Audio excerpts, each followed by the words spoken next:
College say this. He said this thing right here. Don't miss this. It's the biggest piece of advice for you preachers I've ever heard. Because I took this advice 10 years ago and it made me a better preacher.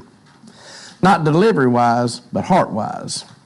He said, every day stay in the pastoral epistles no matter what.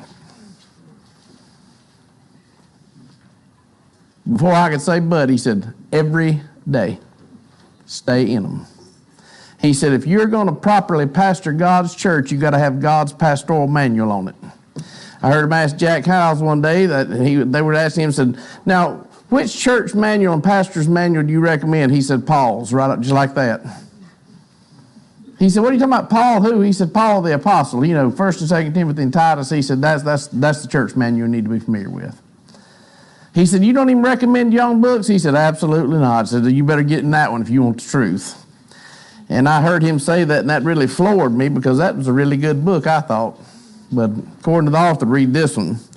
But as we get into this book about the pastoral epistle number 3 here, the chapter 1 that we're going to look at deals with organization of the church, and you've got 16 verses, 337 words, every one of them inspired, by the way, kept forever in our King James Bible, and this chapter is a 10.6 grade level. It's going to be difficult there, so I better slow down and just deal with one verse tonight then.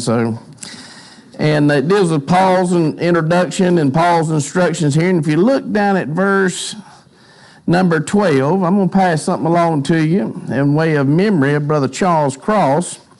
He says, one of them, even a prophet of their own, said, the Cretians are always liars, evil beasts, and slow bellies.